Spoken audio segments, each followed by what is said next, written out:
Hello! This is again a set of lectures about fast, rapid prototyping. Now we're going to talk about documentation.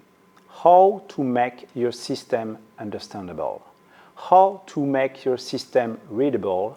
How to not be the first victim of the complexity of your system. One of the key rule of terms, is to make your system auto-readable. When you're building something, you're going to include in your system the documentation. So the documentation should not be away from your system.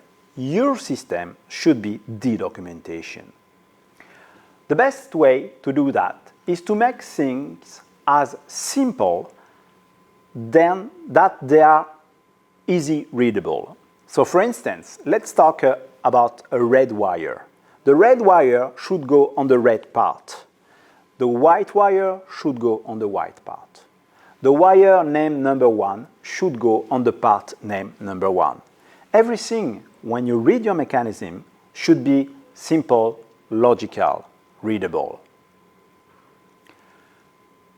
Let's talk about external readings. As an engineer, you will be using solutions that always have, or most of the time, have already been designed. Therefore, you should document yourself about things that have been already designed somewhere. And the best way to document yourself is to use that kind of small or big or even bigger catalogs. They look innocent, but they are actually full of relevant information. Why? Because they've been designed by people who want to sell their stuff. So they very well explain how it works.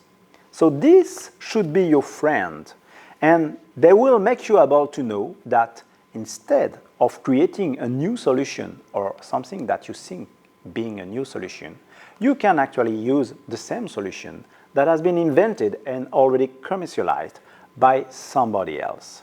So make yourself use to watch around you all of these catalogs and even the electronic version, find in themselves the solution you could be reinventing and that already probably been invented by somebody else. So, thanks for watching. See you later.